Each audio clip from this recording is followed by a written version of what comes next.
Illinois State Senator Mike Simmons made history as the first openly gay member of the state Senate and the first Ethiopian American to serve in the Illinois General Assembly. Now he's aiming to make history again, this time by running for Congress in Illinois' 9th District. Simmons says his decision is rooted in the struggles he's seen firsthand: skyrocketing housing costs, families being priced out of their communities, and a district that's among the most diverse in the nation, yet where too many feel overlooked. He argues his own life story, the son of a single black mother and an Ethiopian immigrant father raised on Chicago's North Side, anchors his fight for equity, affordability, and dignity for all. Tonight, Senator Mike Simmons joins us to talk about why he's stepping into this crowded race, what issues he plans to champion, and how his candidacy could reshape the conversation about representation and leadership in Washington. Senator Simmons, welcome back to the newsroom. It's great to see you, as always. So first, let's talk a little bit about a couple issues of the day that you might have to deal with if you when you get to Congress. We're in a shutdown. People couldn't agree. The Democrats were pushing hard for get the Congress to deal with the Medicaid and Affordable Care Act extension, and the Republicans were saying, well, let's just sign a clean bill and deal with this later. So, what say you? Is that what was most important? Pushing for dealing with these critical issues that will affect hundreds of millions of Americans, or keeping the government open? Well, I think that the Trump administration has put us all in a headlock with this shutdown, because the reality is that they made a policy choice to cut Medicaid for millions of people across our country, including tens of thousands of people that live in the 9th Congressional District where I'm running for Congress. And so, we have to take the fight to the Republicans, because they've made it clear to us that they don't care about health care. They don't care about affordability, and they don't have any real plans other than to throw our entire country into chaos and terrorize our federal workers, and using ICE agents to invade our communities, as we saw in South Shore this morning. Woke up to. Right. So, and let's talk a little bit about the federal agents here in Chicago. I assume, because you have one of the most diverse districts that you currently represent in the state, you're seeing a lot of activity. How is that impacting your constituents? My constituents on the far north side of Chicago in the 7th Senate District are frightened. I had a town hall a couple of weeks ago where we talked about immigration and enforcement activities, and everybody just wants to know how they can help. And so we've tapped them into all of the rapid response networks that have cropped up, organizations like the Immigrant Refugee Rights Alliance and other organizations that are helping people who are being targeted by ICE right now to know their rights and to reach out to people that are in the community and want to help them.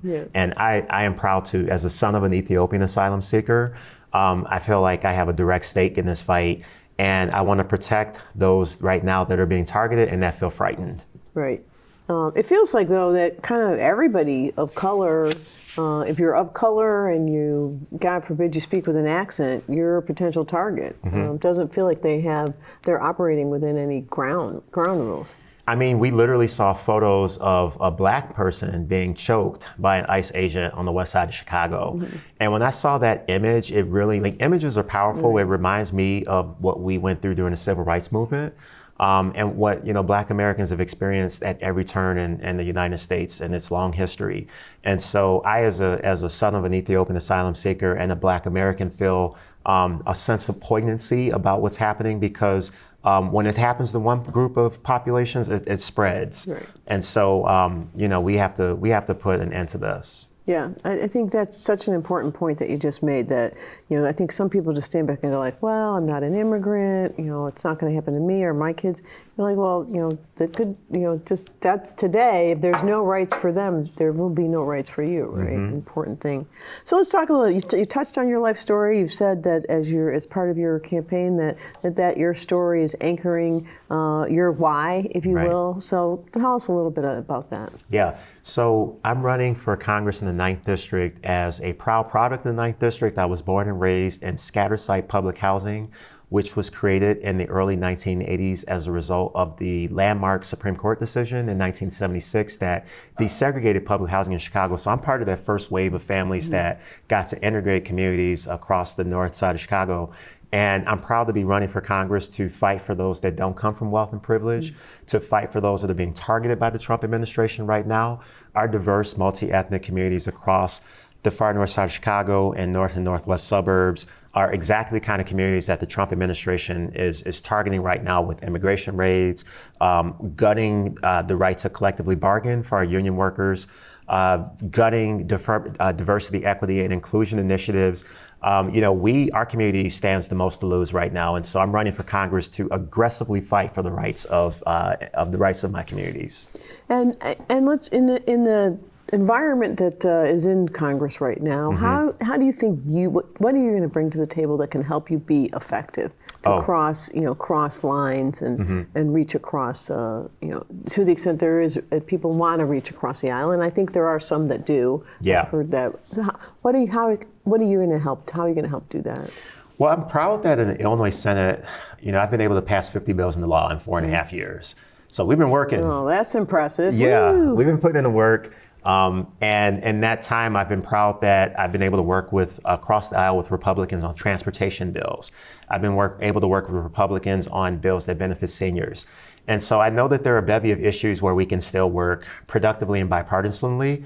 What I cannot do as an LGBTQ person and as a Black person and as a child of an asylum seeker sit across the table from a hateful Republican or a complacent Democrat who is out of touch with my community and doesn't think that I'm a human being. And so as long as the values are aligned and there's basic respect and dignity, I'll be able to work with anybody. But I think a big part of the argument in my candidacy is that I'm going to be a strong voice of moral clarity on these questions that are raised when the Trump administration unleashes the type of policy violence on us. And literally every day, every morning, we see another example of Department of Education being gutted, cultural initiatives that are being promulgated by the Trump administration that erase Black history from the Smithsonian. And I could go on and on. I mean, these are the fights that are anchored in my story as a Black man, as a son of an asylum seeker from Ethiopia, as a proud and open LGBTQ state senator. This is my whole existence. And how have you gone about pulling in people in your district, and will you go and pulling people into your campaign who don't have some of the same experiences or the same background that you have? Yeah. So, one of the things that's been really exciting is that we've really mobilized the Ethiopian and Eritrean community. I would be the first Ethiopian American ever elected to Congress. Wow. So we're trying to make that history. I'd be the first openly gay person to represent any of Chicago in Congress. I think it's time for that level of representation. And so we found that the Ethiopian community and immigrants communities have really mobilized around my candidacy. The LGBTQ community is really excited to have somebody that is an outspoken voice for our community, but also can represent all of our communities. So we have a couple more minutes, so let me just ask you, first of all, some critics say we have enough progressives. We need some more moderates. What do you say to them? I would say that I think that a lot of those labels are becoming less useful for the national debates. When it comes to, just the whole discussion around economic parity, we haven't raised the minimum wage since 2009. And so at Republican and Democratic districts, there are still going to be people who are struggling to make ends meet, who can't pay rent on the minimum wage that currently is law. In the Illinois Senate, I was really proud to lead passage of the new child tax credit. And, I scolded the Republicans for not voting on that because I told them, I said, this question around economic scarcity affects all of our constituents. Right. And so, when I get to Congress, I'm going to be fighting for child tax credit and other policies that put more money in the pockets of all people, regardless of who represents them in Congress. And your race is pretty crowded, right? So what do you think is your clearest path to victory? I think the clearest path for victory is for me to run an authentic campaign. I am running as someone who has deep roots here, somebody who has their feet on the ground and is in the community, somebody who has experience, who has passed a lot of bills in a short period of time. So I've got the receipts, I have the life story, and all of that is relevant right now in the context of Donald Trump is trying to literally erase people like me from history. And I represent everything that Donald Trump is trying to erase right now. And so I think I am the candidate right now that will differentiate himself in this crowded field, and who will be a strong voice for the 9th District. Right. Wow. Well, that's pretty darn impressive. So, and exciting. So, and you've run before, but now you're running in a much bigger district. How's that going? I actually really enjoy running in the big district because in the 9th District, about a third or so of the people are in my current Senate district. And then there's all these newer areas out into the suburbs that I've enjoyed campaigning in them because a lot of the issues they're concerned about mirror the same things that my current constituents are concerned around: affordability, healthcare, international relations and peace. Are things that people in Crystal Lake and McHenry County on the western end of my district and the purple parts of my district are concerned about in the same way they are in Rogers Park and Evanston. Well, I am thrilled that you're having fun still. And clearly working on issues that matter to all of us. So thank you so much. Thank you for coming back. Thanks, Andy. Good luck with the race. Thank you. I look forward to hearing more. Thank you. On the other side of the break, Sufyan Sohail and Swathi Daly join me to talk about the recent attacks on freedom of speech on the national stage and right here in our own backyard. Stay with us.